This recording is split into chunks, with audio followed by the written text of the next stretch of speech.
Beberapa hari yang lalu, banyak yang DM gua di TikTok, "Bang, bahas ini dong, pernikahan beda agama antara, eee, Rizky Febi dengan mahal ini, atau mahal itu, atau mahal banget," gitu. Ini teman-teman saya di TikTok tuh banyak yang request gitu, yang DM gitu, eee, "Apa hukumnya beda agama kalau nikah?" Gitu. "Bolehkah kita nikah itu beda agama?" Gitu. Tapi di video ini saya akan membahas dari sudut pandang, eee personal ya, pribadi, asumsi atau opini ya, bukan dari embel-embel agama ya. Saya tidak mengambil dari sudut pandang agama ya. Jadi biar kita, sepaham dulu ya dari awal. Saya tidak mengambil dari atau referensi daripada agama ya.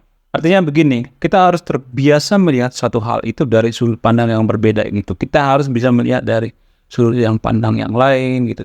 Jadi biar referensi atau literasi kita itu makin banyak, makin kaya, kita harus bisa melihat dari sudut pandang yang lain gitu. Bukan hanya dari sudut pandang agama tok gitu, atau sudut pandang kata tetangga gua gitu, kata teman gua, enggak. Kita harus mengambil dari pemikiran-pemikiran yang rasional, pemikiran-pemikiran yang tidak biasa. Saya akan mengambil atau membahas masalah ini dari sudut pandang yang berbeda ya, yaitu pemikiran-pemikiran yang rasional. Oke, terima kasih. Selamat datang kembali di channel Re Agnostik. Menurut agama tertentu, ya pernikahan beda agama itu nggak boleh, haram hukumnya, nggak boleh kita menikah beda agama. Tapi kita bergeser sedikit ya, seperti saya katakan tadi itu, kita akan bergeser sedikit menurut pemikiran rasional, menurut saya pribadi atau menurut asumsi saya pribadi.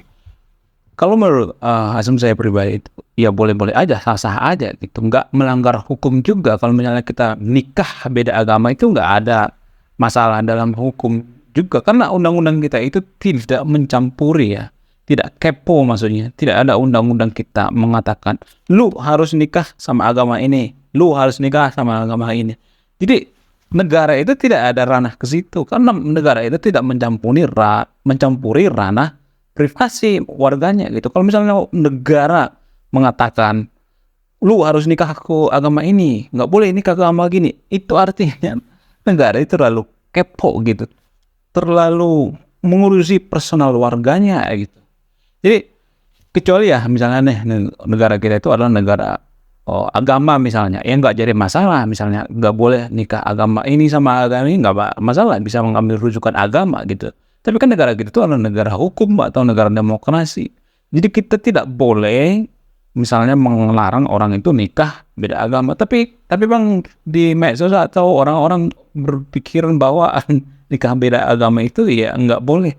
Ya itu kan berdasarkan agama gitu. Kita kan berbahas dari luar agama gitu loh maksudnya. Tapi apapun itu ya, kembali ke diri kita masing-masing ya. Saya tidak mengatakan bahwa pernyataan saya yang paling benar, silahkan disimpulkan sendiri-sendiri ya. Tapi kalau saya melihat ya, saya melihat ini hanya terjadi di Konoha ya. Saya tidak mengatakan bahwa ini terjadi di Indonesia ya, hanya di Konoha. Saya melihat di Konoha itu ya, tradisi dalam beragama, sekali lagi saya katakan, tradisi kita dalam beragama, bukan agamanya ya, tapi tradisi kita dalam beragama itu dua hal yang berbeda antara agama dengan tradisi beragama ya. Tradisi kita beragama itu, menurut saya pribadi itu, kita sangat jauh tertinggal dari negara maju. Tradisi kita dalam beragama dengan negara maju itu sangat jauh tertinggal.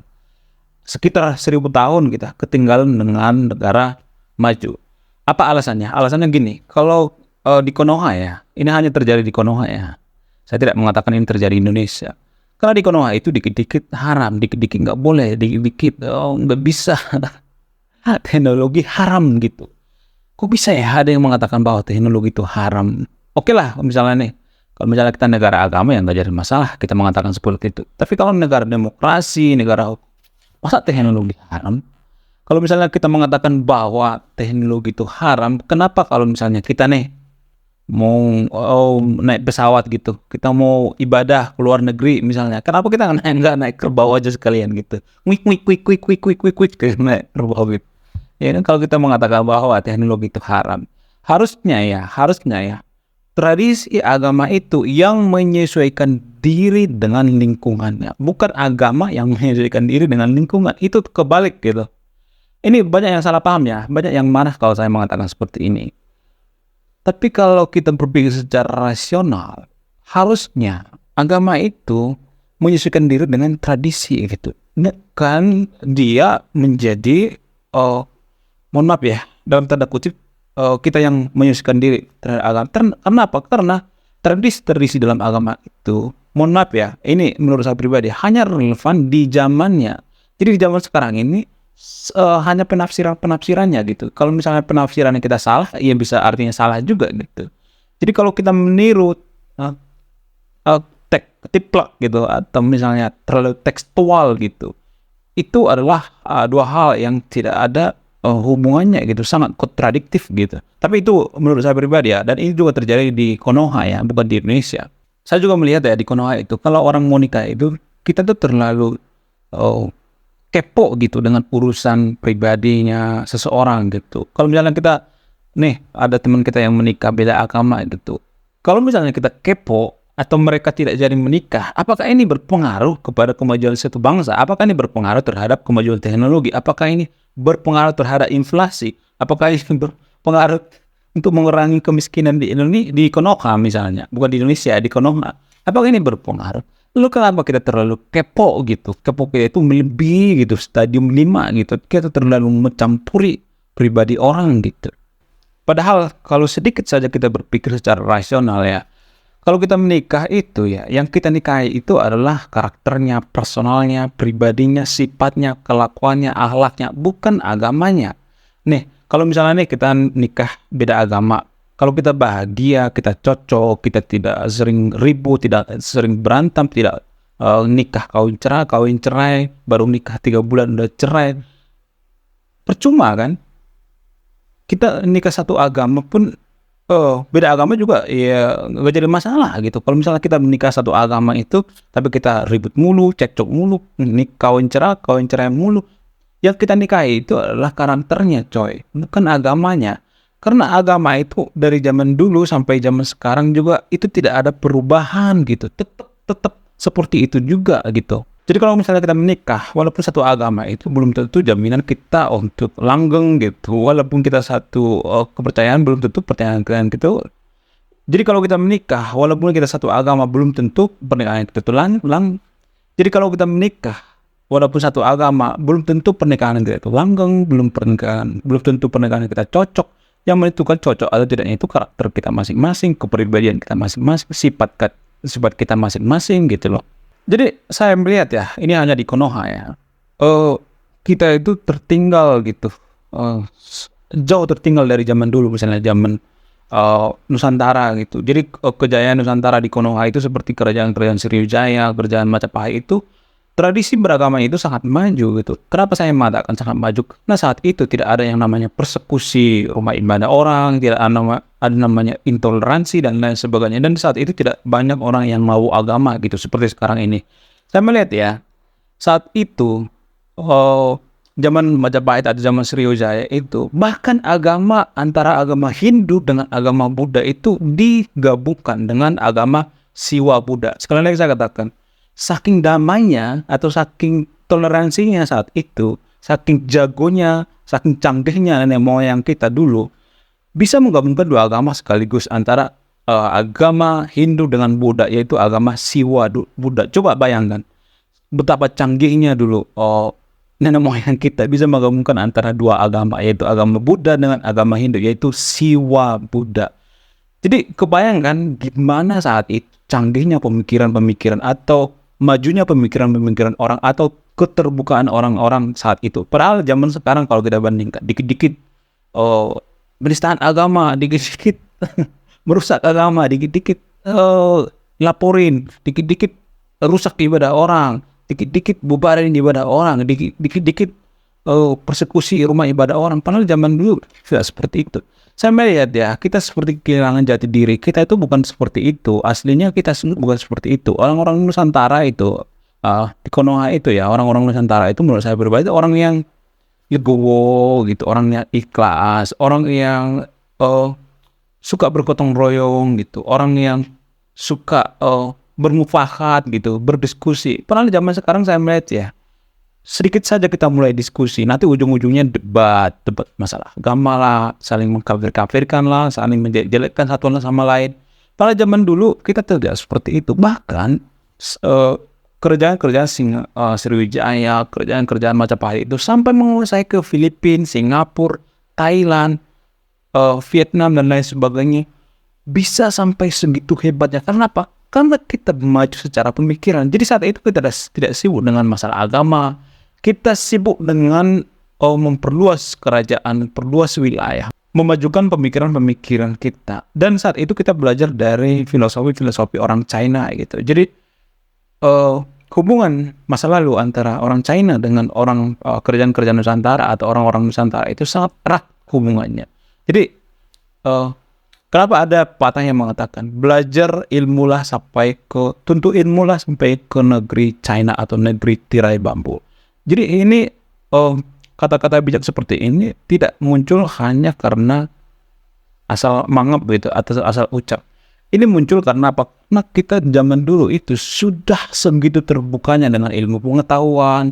Kita berdiskusi dengan orang-orang China, dengan filsuf-filsuf orang China, filsuf-filsuf dari luar. Sehingga kita bisa menggabungkan antara agama Hindu dengan agama Buddha, yaitu agama Siwa Buddha. Tapi kenapa zaman sekarang ini ya, hanya beda agama juga nikah kita ributkan, kita bisa gitu, kita bisa langsung marah-marah gitu. Pada zaman dulu biasa aja gitu. Jadi saya melihat ya, zaman dulu cara kita atau tradisi kita beragama itu lebih maju daripada zaman sekarang ini. Saya melihat zaman sekarang ini kita mundur 1000 tahun dalam beragama. Sama halnya dengan pengalaman teman saya gitu. Ada teman saya namanya inisialnya V ya. Jadi si V ini, mohon maaf ya, orang tuanya beda agama gitu. Dia lahir dari keluarga agama Muslim dengan agama Hindu gitu. Jadi saya melihat ada perbedaan karakter dia gitu. Walaupun dia dilahirkan dari agama yang berbeda antara ibu dengan bapak, saya melihat dia punya kelebihan dari orang-orang lain yang saya jumpai gitu. Kelebihannya dia itu sangat toleransi gitu. Jadi kenapa toleransi itu bisa kental sama dia? Jadi dia berteman sama siapa aja gitu, mau agama Kristen, Katolik, mau agama Buddha, mau agama Konghucu sekalipun, dia berteman ke semua hal dan dia tidak terlalu fanatik saya melihatnya. Jadi mungkin ya ada pengaruh dari karena orang tuanya dulu sangat toleransi gitu. Walaupun mereka berbeda agama, mereka sangat menghargai perbedaan. Sehingga terpupuk waktu dia kecil itu, terpupuk jiwa-jiwa yang maksudnya dia tidak didoktrin untuk, mohon maaf ya, tidak didoktrin untuk hanya berteman pada satu kelompok tertentu gitu, satu komunitas tertentu. Jadi saya melihat dia sangat toleransi kepada teman-temannya, kepada yang lain, kepada sahabat-sahabatnya yang lain. Saya melihat dia itu tidak terlalu, mohon maaf ya, terlalu fanatik gitu, tidak mau membeda-bedakan mau agama A, agama B, agama C. Jadi kemungkinannya kalau saya berpikir secara rasional ya, mungkin ya kenapa bisa terjadi tindakan intoleransi itu karena kita berteman mungkin ya hanya pada komunitas tertentu. Kita tidak mencoba berteman kepada komunitas yang lain, agama yang lain, atau suku yang lain misalnya, atau agama atau ras yang lain misalnya. Kemungkinannya mungkin seperti itu ya. Kalau misalnya kita dikerangkeng pada satu doktrin tertentu atau dogma tertentu, bisa aja kita menjadi sangat radikal gitu, sangat ekstrim gitu. Jadi berdasarkan pengamatan saya kepada teman saya ini, saya melihat alangkah baiknya kalau misalnya ada juga ya, maksudnya pernikahan beda agama itu ada sisi baiknya gitu. Jadi kita tidak bisa melihat hanya satu perspektif ya, atau sudut pandang ya. Ada baiknya gitu. Jadi anak yang lahir dari keturunan bapaknya yang beda agama atau ibunya yang berbeda agama, keluarga yang berbeda agama, yang pluralisme itu menurut saya pribadi itu dia sangat toleransi gitu. Dia sangat toleransi. Saya melihat ya, dia itu lebih toleransi daripada teman-teman yang lainnya kalau saya perhatikan ya. Oke. Terima kasih sudah menyimak dan memahami video ini. Sebelum saya tutup video ini, saya akan memberikan salah satu pesan moral. Pesan moralnya adalah Konoha dalam beragama sangat jauh tertinggal dibandingkan kita pada masa kejayaan Nusantara. Kita jauh tertinggal, 1000 tahun tertinggal cara kita beragama dibandingkan dengan agama kita terdahulu. Saya Ray Agnostik, salam rasional.